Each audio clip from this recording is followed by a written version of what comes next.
আজকে যে কারণে এখানে আমরা একত্রিত হয়েছি, চীন বাংলাদেশ ফ্রেন্ডশিপ হসপিটাল, এই বিষয়টি আমরা অনেকেই ভাবছি যে আমরা শুধু ফেনী উপকৃত হব, ফেনীতেই হোক, ফেনীর কথা আমরা বলছি। আসলে নোয়াখালী, লক্ষ্মীপুর, কুমিল্লা, চাঁদপুর, চিটাগং, খাগড়াছড়ি সহ এই বিশাল এলাকার মাঝখানে হচ্ছে ফেনী। এই জন্য আমরা ফেনীতে অবস্থানের দাবি করছি। এই বিশাল জনগোষ্ঠী, এই বিশাল একটা এরিয়ার এই জনগোষ্ঠী মানুষগুলো সকলে উপকৃত হবে।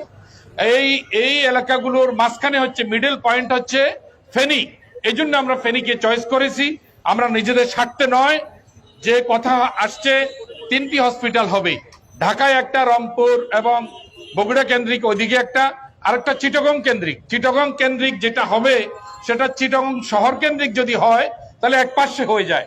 আর আমাদের দাবি হচ্ছে, আমি প্রথম কথা হচ্ছে সাবেক সচিব, বর্তমানে যারা ফেনী এবং ফেনীর আশেপাশে এলাকার বিভিন্ন আপনার মন্ত্রণালয়ে সচিবরা আছেন, সহকারী সচিবরা আছেন, ওই সকল ব্যক্তিবর্গের মাধ্যমে আমরা স্বাস্থ্য মন্ত্রণালয়ের দৃষ্টি আকর্ষণ করতে চাই, প্রথম স্বাস্থ্য উপদেষ্টার, তারপর ওনার মাধ্যমে আমাদের ঢাকায় অবস্থানরত ফেনীর বিশিষ্ট সিনিয়র নাগরিকদের, সিনিয়র সিটিজেনদের মাধ্যমে আমরা প্রধান উপদেষ্টা পর্যন্ত আমাদের এই কথাগুলো আমরা পৌঁছাতে চাই।